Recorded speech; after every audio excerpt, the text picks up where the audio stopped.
Hello, hello. Thought we'd get a chapter in of Shiloh. We are on chapter 8. Let's see how long it is. We're about halfway through this book. And so if you're watching this, I want you to go up to Google Classroom. I want you to click on your classwork. And I want you to go under, I'm trying to see where it's at.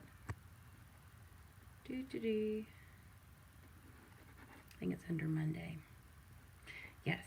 Go under Monday, 5-4 assignments, and there is one that's posted as a question. I can't turn this on the screen, but you can go and click on what says, what book would you like to hear me read next? And it's going to be just a vote for your next book. I have 4 books up there, and I also have a link for each of those 4 books that just gives you a little description when you click on it of the books, so you can understand what the book's about and then vote, and then we'll pick a new book when this is done. All right, chapter 8. Next 2 days go by as smooth as buttermilk. Simile or metaphor? Tell me. Shiloh gets biscuits or toast and a couple of bites of ham for breakfast, and then in the evening I fix him up some frankfurters, hot dog, cut up and mix with sour cream and little chunks of cheese. He don't much like the cheese. It sticks to his teeth and he turns his head sideways when he chews, trying to get it off.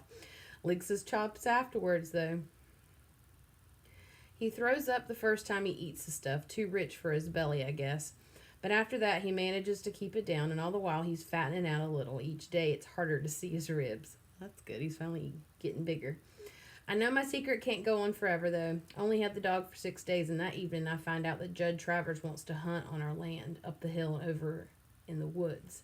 Thinks maybe he could find himself some quail over there, he says. When Dad tells us that piece of news at dinner, my whole body just goes cold. I want to jump up and scream, "No!" But I just grip my chair and wait it out.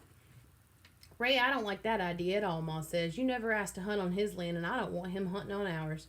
If we let him, we've got to let anyone else who asks, and one of those shots could find its way down here. I'll tell him no, Dad says. Don't like the idea of it myself. I'll tell him the kids play up there. I stopped gripping the chair, but my heart still goes on thumping hard. I'm thinking how maybe Judd Travers has hold of the idea that I got his dog hid up there, and he's looking for an excuse to snoop around. Having Shiloh a secret is like a bomb waiting to go off. Next day, Dad comes home with more news. Good news for him, bad news for me. Can't figure it out, he says, walking through the door with a sack in his hands. Folks are taking to leaving me food in their mailboxes, Lou. Used to be it was just Miss Ellison and her banana bread, but found me a ham sandwich today in Nora Klingle's box and a half-baked pie in the Saunders. I look thin to you or something?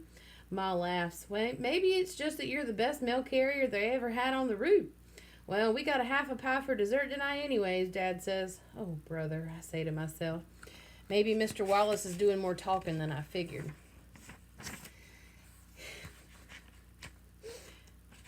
He wouldn't come right out and tell folks I was in his store buying cheap food, but he might just pass it along that the Preston family's in hard times, and suddenly food starts appearing. That's the way it is here. Next day, Ma rides into town with Dad, taking the girls along, and goes shopping for new sneakers for Darylyn and socks and underpants for Becky. First time I have the whole place to myself, and I let Shiloh run pure free. Bring him down the hill to the house, feed him the heels of a loaf of new bread, all the leftover sausage from breakfast, and a bowl of milk. And then I let him lick the oatmeal pan. I show him every one of our 4 rooms, hold him in my lap on the porch swing, and laugh when he tries to stand up on the seat himself while the swing's moving. I let him smell the couch where I sleep and crawl under the front steps to sniff out the mole that lives under there. Follow him all over creation when he takes out after a rabbit. Then he gives up when he sees I'm not going to shoot that rabbit, no way. I figure my luck's going to run out if I don't get him back to his pen soon. So at about noon, I take him back, and he goes right to the gunny sacks in the lean-to. He's so tuckered out. It's just in time, because when I get back and get the dishes done for Ma, the house picked up some. I look out, and here she comes up the lane with Darylyn and Becky and their packages. Somebody gave him a lift. You can always count on that around Friendly. Ma's pleased I got the dishes done, I can tell. Nice to come back to a clean house, Marty, she says. Had good luck with my shopping, too. Wasn't a thing I bought that wasn't on sale.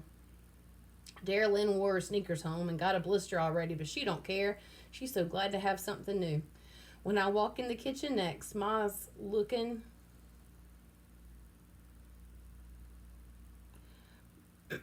Ma's looking at her face in the mirror over the sink.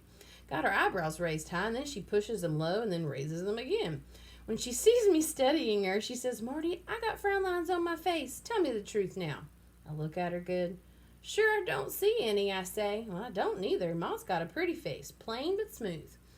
Well, I don't either, but 2 people this morning asked me how I was feeling, and one of them wants to tell me to take what to take for headaches. I figure that if folks think I got headaches, I must be doing a lot of frowning.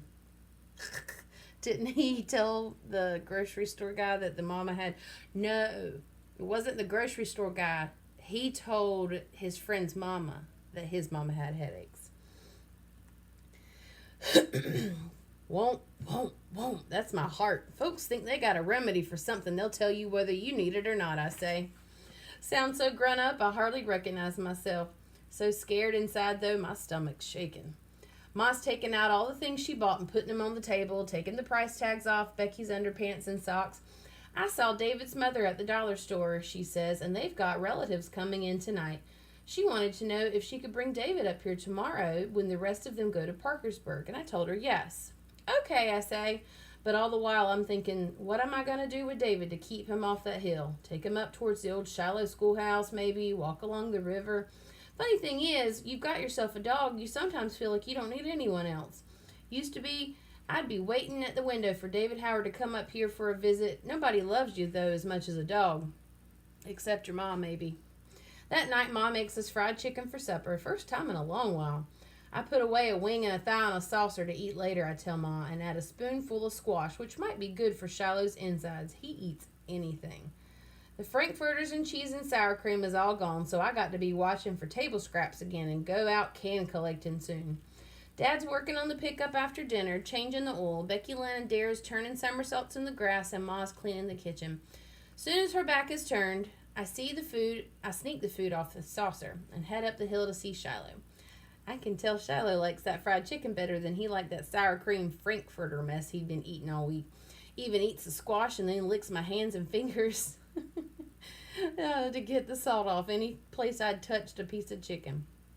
Since I'd already taken him all over creation that morning, I don't feel he'll miss much if I don't take him out again. So go around scooping up all the dog dew like I do every day, toss it over the fence, and then I lie down on my back in the grass and cover my face with my arms, our favorite game. Shiloh goes nuts trying to uncover my face, nudging at my arms with his nose, tails going 90 miles an hour. Never whines like some dogs do. Even when we're out in the far meadow racing the wind, he'll start to bark and I'll say, shh, and he'll stop right off. I bet you he's about the only dog that would listen like that. I wish I could let him make a little noise. It's not natural, I know, to keep an animal so quiet, but he's happy quiet, not scared quiet. I know that much. I move my arms off my face after a while, and I let him rest his paws on my chest, and I'm lying there petting his head, and he's got that happy dog smile on his face. Uh-oh. The breeze is blowing cool air in from the west, and I figure I'm about as happy right then as you can get in your whole life. Something's about to happen. And then I hear someone say, Marty. I look up, and there's Ma.